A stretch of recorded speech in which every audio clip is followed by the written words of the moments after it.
Well, hey, tubers, this is the Pestle Man coming at you with a lost buckets, boxes, and barrels video. Haven't done one of these in a long time. Well, anyway, my son was up and pulling some stuff out of the attic in the garage for me from when the last time we moved. A whole bunch of just people helped us, and stuff got lost. Stuff got put up in the attic that should have never been up there. But anyway, some of it's coming down now, and that's really cool.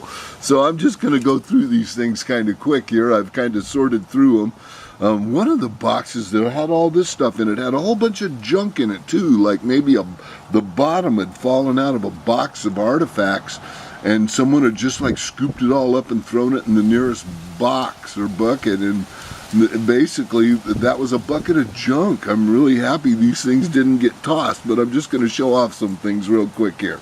Okay, now first of all is my very first little medicine pestle that I ever found.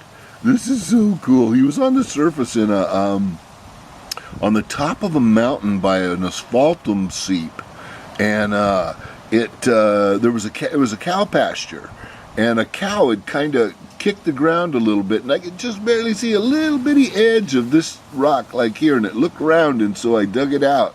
It was laying flat.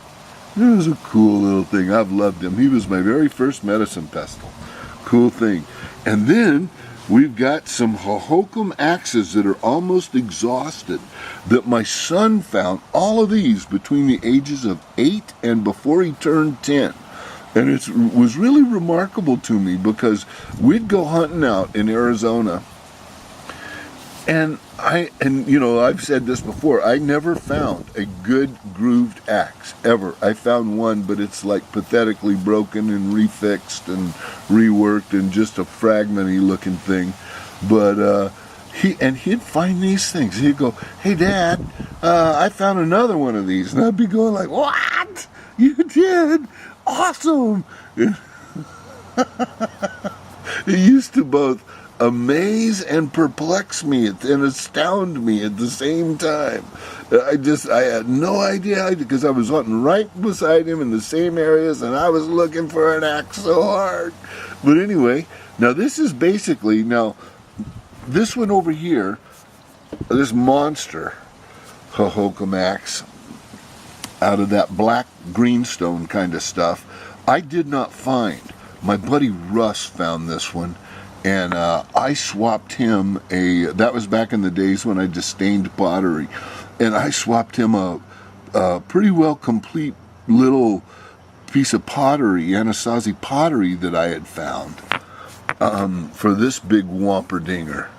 But this is basically what this guy here started out being, you know, probably a smaller version of it. But this has been worked so much that the entire blade end, and I'm not even sure which is the butt and which is the blade anymore, because it's been turned into pretty much like a little maul or pounder or a hammer thing, and was probably also a weapon. You got to keep that in mind. It's, you know, one of these things on the end of about a 3-foot stick would be a really impressive weapon. And here's another one that little Dickens found. Very, very cool. I just love these things. And here's another one. This one here is like been in a fire and all kinds of stuff. But when he found it, it's just a little knob with a ring in the middle of it. Okay, now, all right. Now here's a cool thing. I pulled this out of what I read many years later was attributed to being a shaman's cave, and basically off of, I forget if it's Highway 14 or Highway 15 in out past Barstow, heading out into the Mojave. There's a cave that you can see way up on the side of the mountain, and I hiked back up there back in the day and looked around and didn't find much of anything except for this little guy right here, which was like kind of stuck in a little crack up on a ledge. And I'm almost positive that this here is actually a little pestle that serves a dual purpose of also being a source for pigment.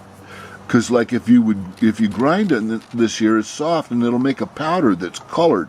It's kind of a dark gray colory stuff. You can see it I could see it more when I used to rub my finger on it than it is now. There was some, it had started to, weather on the outside of it.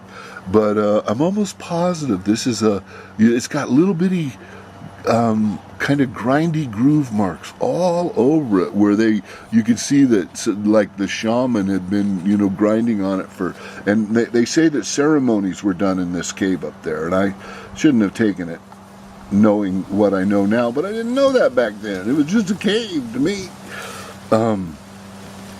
And let's see what else. Okay, oh yeah, here's a way cool little thing. See, this is green soapstone. And I found this down around Joshua Tree area, not in a park, on private land that I had permission to be walking, and it was just laying in a stream bed, a dry stream bed. That's way hard desert down there. But look how shiny what it was. This is half of it. It's broken off right here. You can see the break, and it's a arrow shaft straightener, the kind that the soapstone does not contract or expand with heat, and so it's the perfect medium for getting, take a big chunk of it like this, put it in the fire, get it really hot with a groove in it, and then you can use that basically like ironing with a hot iron technique to straighten out wood from arrow shafts or even atlatl shafts. It does a remarkable job of taking a crooked piece of wood, and if you bend it right and then iron it with a hot iron, this thing here, it just freezes it in that position for somehow. It gets it hot and the wood kind of melts inside. It really does look like it's melting inside, and then it just fixes in whatever position it cools down again after you've heated it and flexed it. Very cool. Okay, now here's another one. I'm so glad to find these things. What a Christmas present. I've been missing all these guys. Now here's another this is like a crude, more commonplace type of arrow shaft straightener. This one's out of the San Joaquin Valley. And, but they used steatite, black soap. This is kind of a gray soapstone to make this one.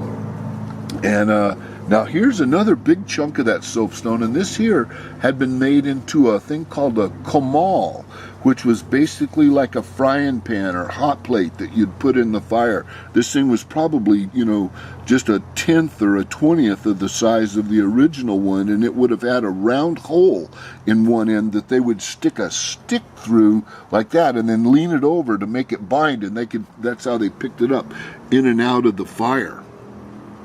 Okay, let's see what else I've got. Oh yeah, okay, this thing here, it's a fired clay bead thing, and that's all I know about it.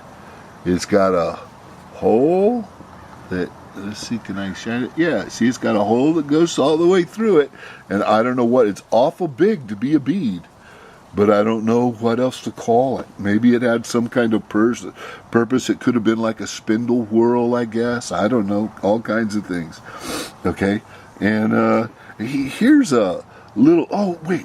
This is one other thing. It was really dirty and grungy, but I washed it real good. And this is a little thing that was also up on the shelf with... this guy here was stuffed up in there, too. And I'm pretty sure that they used it for, like just a little container for stuff or something, or thinking about it. I don't know. Okay, and let's see, what else have I got? Oh yeah, this is kind of cool. This is an ancient piece of wood that somebody has carved on all over. And I don't know, maybe they were using it like a cork, like in the top of a pottery bottle or something like that. That's what I think it is. Okay, let's see what else I've got.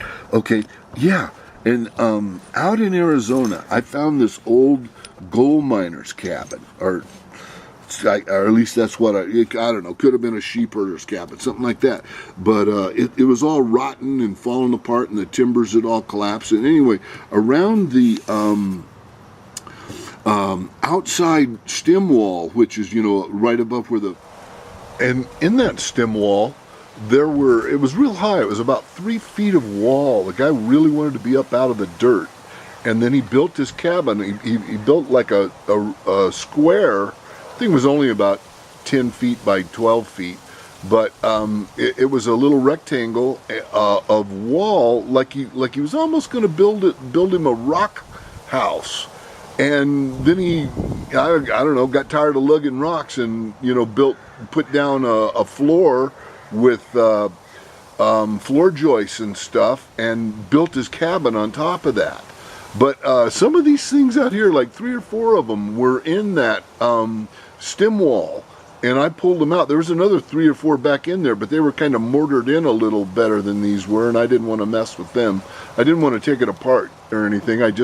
Some of the things just barely had any mortar holding them together at all. They were rocky in the first place, and so just taking a couple of little pieces of mortar out, I was able to pull out some of these matatis out there. So if you see on some of my matatis, they got a little mortar, a little line of mortar or something on them someplace. They're ones that I pulled out of that old cabin. But anyway, in the ruins of that cabin, it was all falling in and rotting and stuff, and but